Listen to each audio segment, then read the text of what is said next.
El acuerdo para una tregua en Gaza parece cada vez más próximo.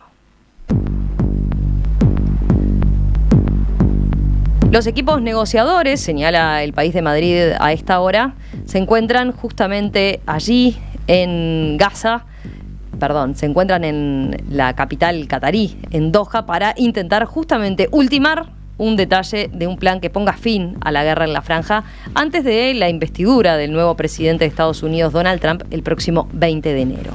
El mandatario estadounidense Joe Biden afirmó ayer lunes, durante un discurso sobre su legado en materia de política exterior, que un acuerdo de alto el fuego y liberación de rehenes está cerca.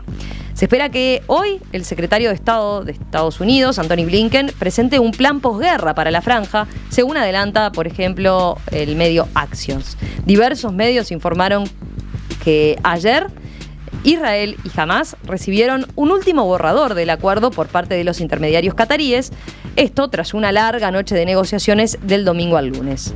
La propuesta consta de 3 fases y permitiría liberar a 33 rehenes de forma inmediata.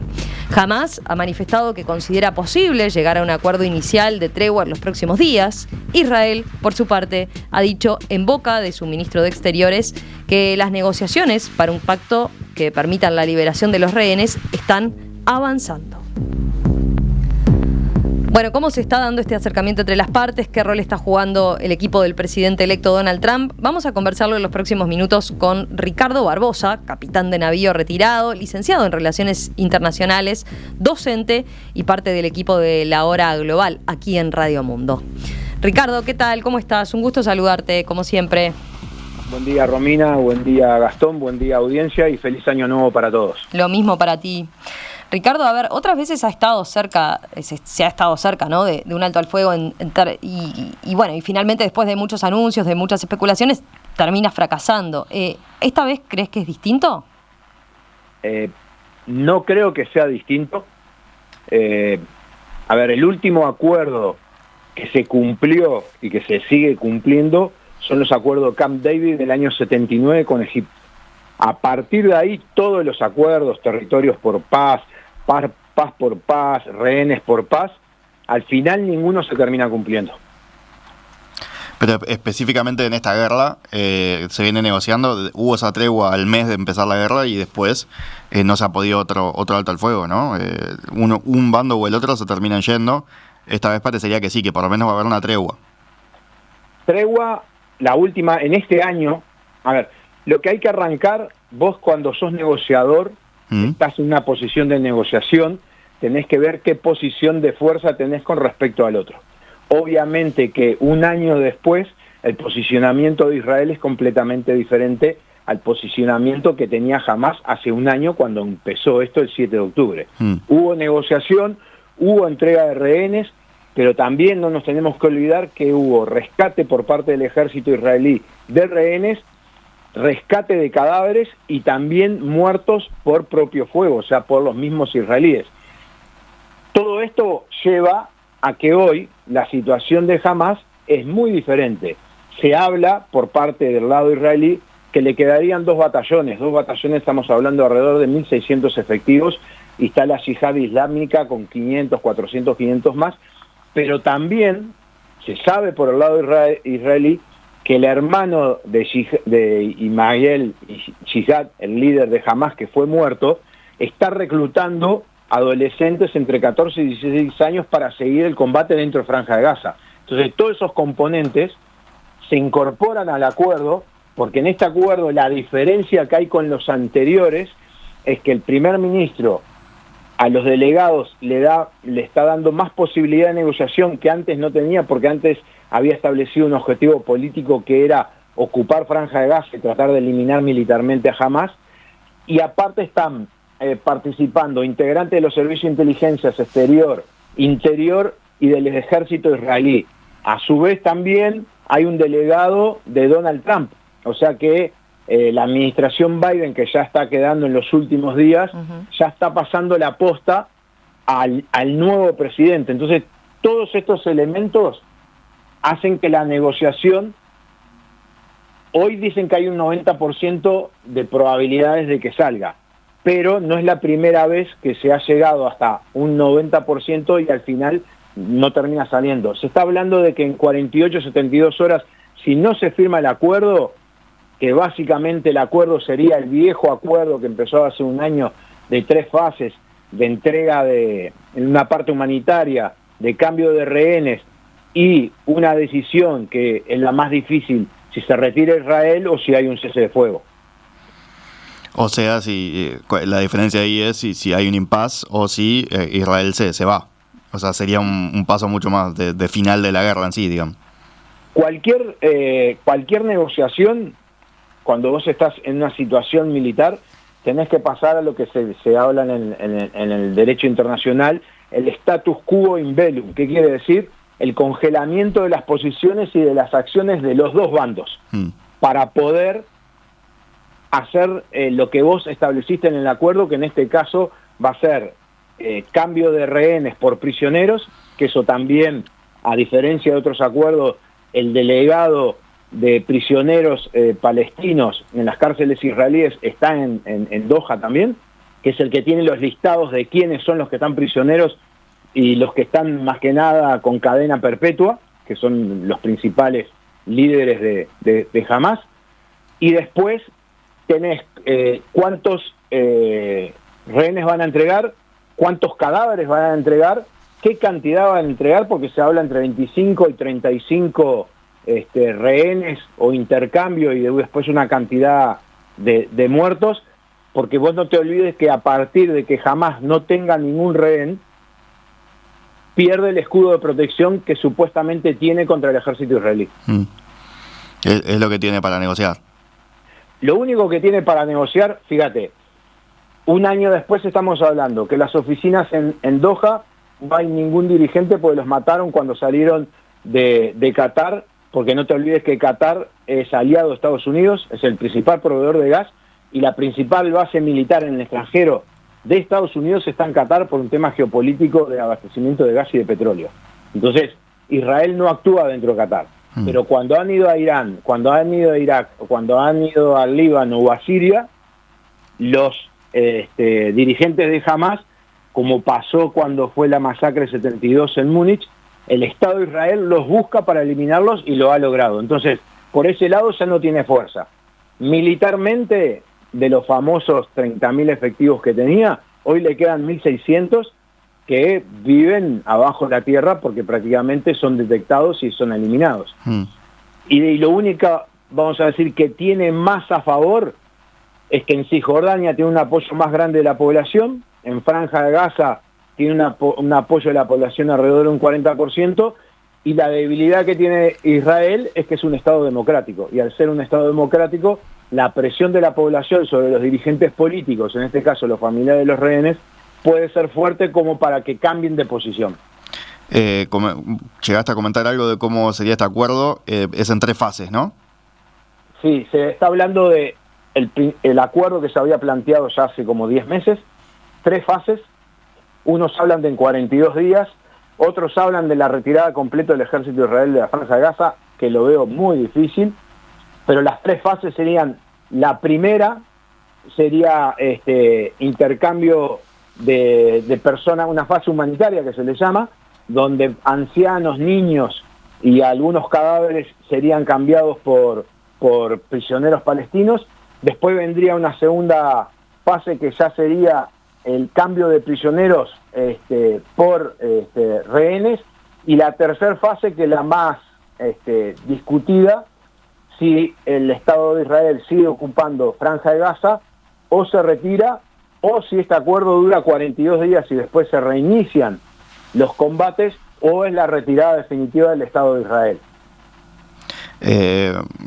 Como decís vos, hay distintas posibilidades, pero ¿qué implicaría para Israel? ¿Cómo se está viendo esto desde Israel, la posibilidad de aceptar esta tregua, este alto al fuego? Si vos lo ves políticamente, porque Israel es una democracia, el actual primer ministro, cuando inicia la campaña, a ver, el político toma decisiones políticas, obviamente basado en su electorado, porque es lo que lo sostiene.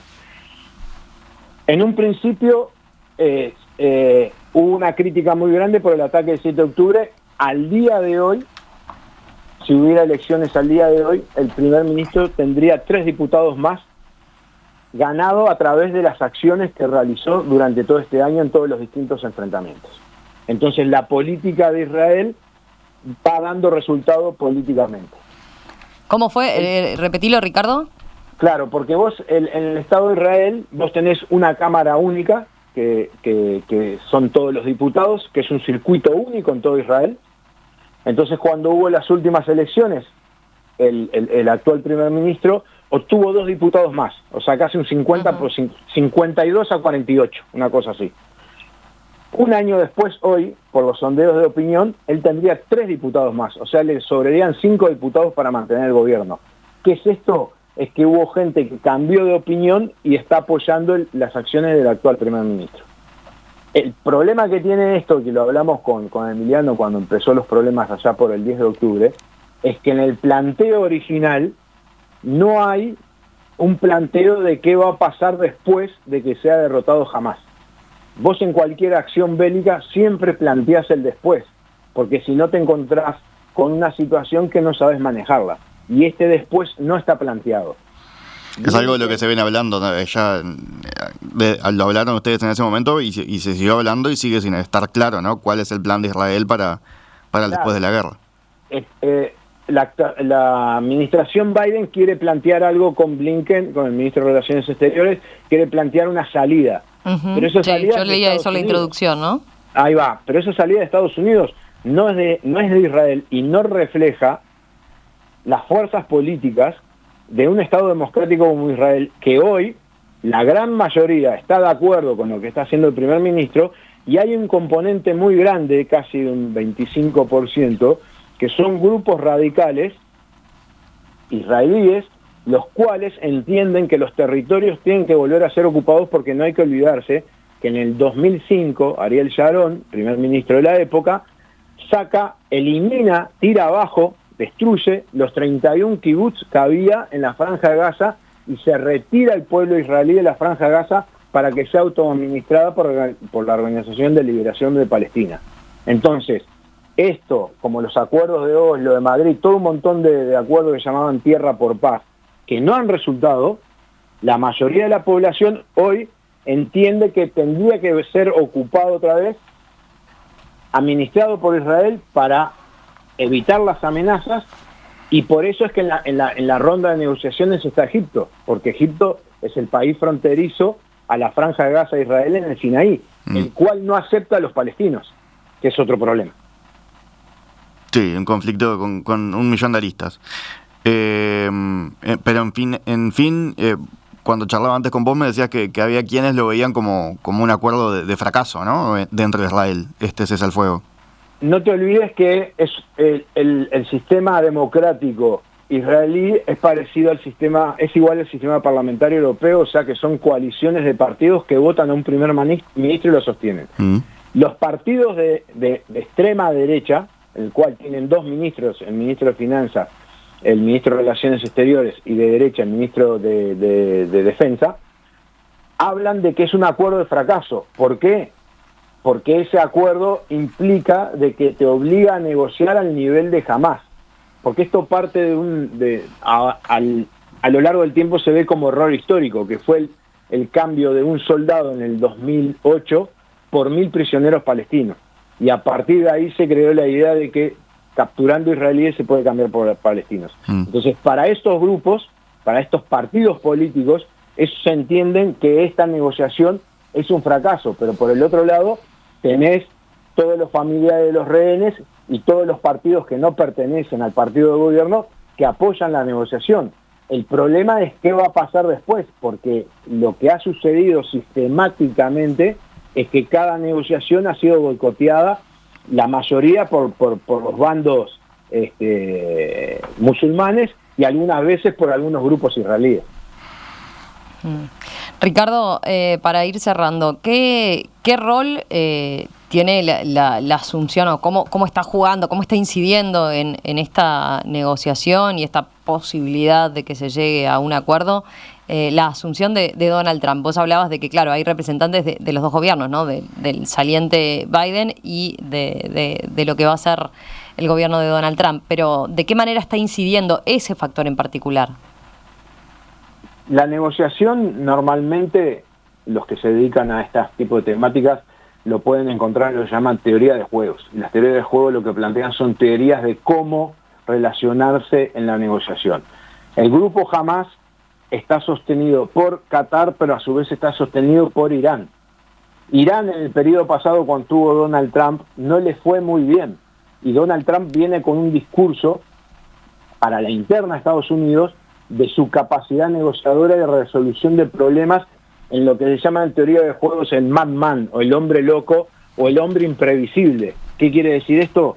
Que podría, como lo dijo en la campaña después de haber ganado, lo dijo hace poco, que podría transformar a la región en un infierno.